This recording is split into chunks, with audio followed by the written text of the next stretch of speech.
Bismillahirrohmanirrohim. Assalamualaikum warahmatullahi wabarakatuh. Selamat pagi anak-anak. Pada kesempatan kali ini kita akan belajar tentang sistem reproduksi manusia. Standar kompetensi yang akan kita pelajari yaitu siswa mampu memahami berbagai sistem dalam kehidupan manusia. Untuk kompetensi dasarnya, mendeskripsikan sistem reproduksi dan penyakit yang berhubungan dengan sistem reproduksi pada manusia. Pada standar kompetensi berikut, untuk materi pokok yang akan kita bahas bersama yaitu tentang definisi sistem reproduksi, organ reproduksi, spermatogenesis, oogenesis, fertilisasi, gestasi, kontrasepsi, penyakit, dan evaluasi. Apa yang dimaksud dengan sistem reproduksi? Sistem reproduksi merupakan suatu rangkaian dan interaksi organ serta zat dalam organisme yang dipergunakan untuk berkembang biak. Mengapa manusia perlu bereproduksi? Why? Karena untuk mempertahankan keberadaan jenisnya.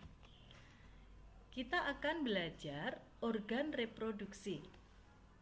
Pada pria itu menghasilkan gamet jantan atau yang disebut dengan spermatozoa. Sedangkan pada wanita menghasilkan sel telur atau yang disebut ovum yang dibentuk di dalam ovarium. Organ reproduksi pria ini meliputi kandung kemih, vas deferens, tulang kemaluan, penis, glans penis, skrotum, epididymis, testis, prostat, dan vesicula seminalis. Sedangkan organ reproduksi wanita yaitu meliputi saluran rahim, saluran telur, sepasang indung telur, leher rahim, vagina, kantong saw, dan ini vulva. Spermatogenesis, kita akan melihat bagaimana proses dihasilkannya spermatozoa. Berawal dari spermatosit primer, ini kemudian membelah menjadi spermatosit sekunder, dan spermatosit sekunder ini membelah lagi sehingga menghasilkan spermatid. Dari masing-masing spermatid ini akan menghasilkan spermatozoa. Kita lihat untuk lebih jelasnya di bagian ini. Spermatogonium, mitosis. Kemudian ini membelah secara diploid. Kita perhatikan sampai dengan dihasilkannya sel sperma.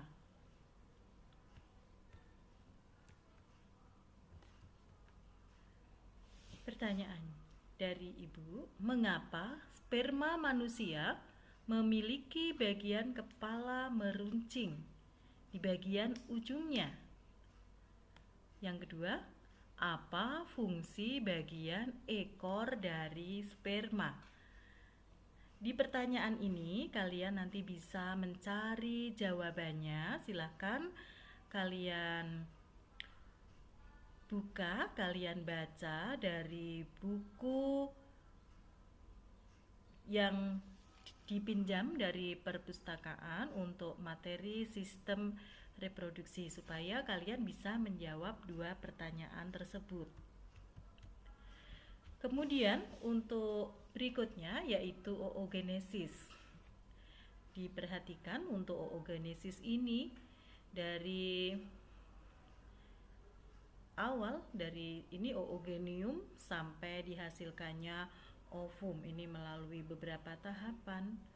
Kita bisa melihat oogonium primaris, oosit primer, kemudian oosit sekunder, menjadi ootit, menjadi ovum.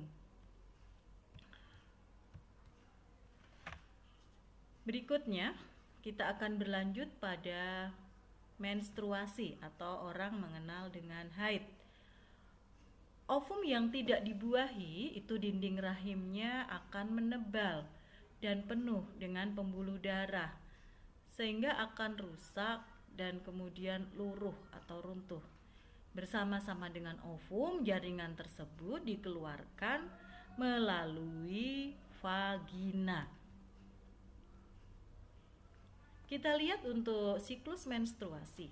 Pada siklus menstruasi ini ada beberapa fase, yaitu fase menstruasi, fase sebelum ovulasi, dan fase sesudah ovulasi. Kita perhatikan untuk hormonnya pada fase menstruasi.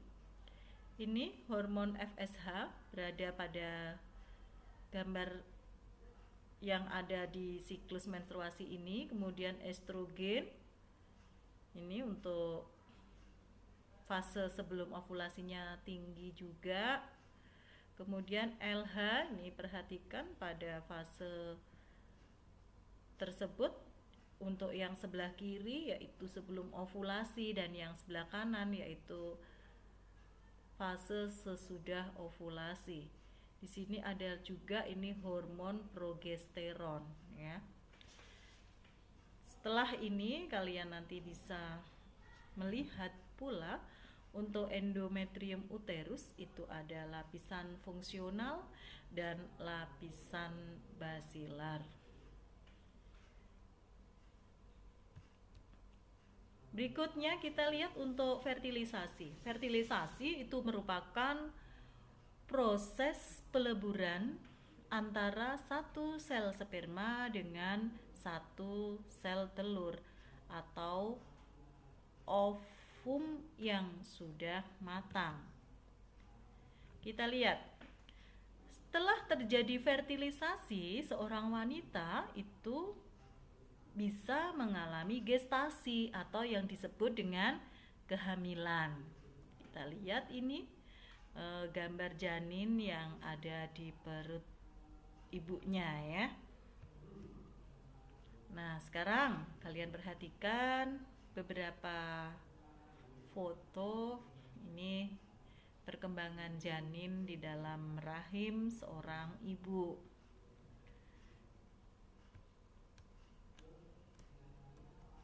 Nah, di sini lebih jelas lagi.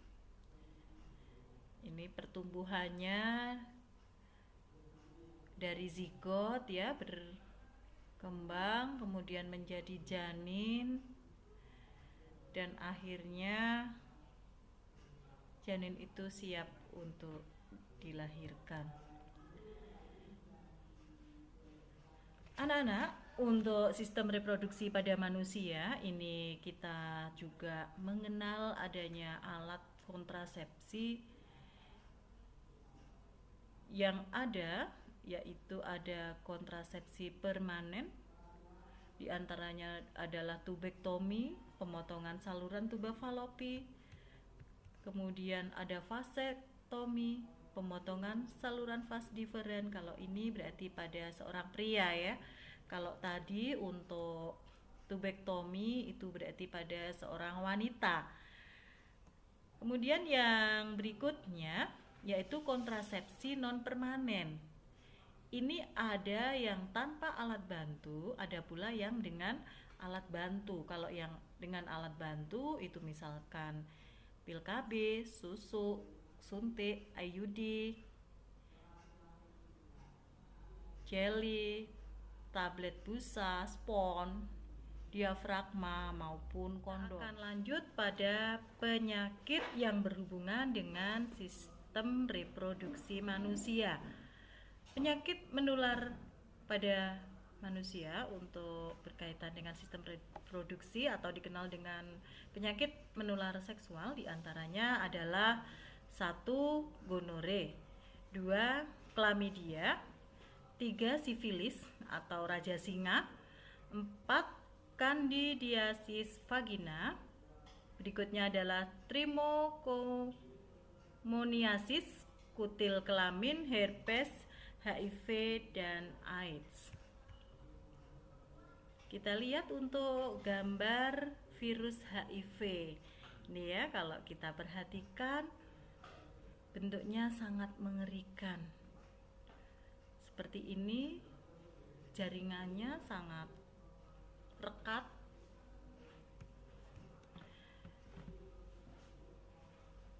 Materi terakhir untuk subnya yaitu evaluasi. Kalian persiapkan alat tulisnya untuk menjawab pertanyaan berikut. Yang tidak termasuk organ reproduksi pada pria adalah A. Testis, B. Penis, C. Vas deferens, D. Ureter. Silakan kalian jawab. Sudah? Selanjutnya, ya, kita cocokkan. Good. Jawabannya tepat ya. Jadi ureter itu bukan merupakan organ reproduksi. Karena apa? Karena ureter itu saluran yang menghubungkan ginjal dengan kandung kemih. Nah, kalau jawaban kalian masih salah, ayo dicoba lagi untuk mempelajari materi tersebut pada buku paket yang sudah dipinjam dari perpustakaan. Demikian anak-anak untuk pembelajaran pada kesempatan kali ini, sistem reproduksi manusia. Thank you, terima kasih. Wassalamualaikum warahmatullahi wabarakatuh.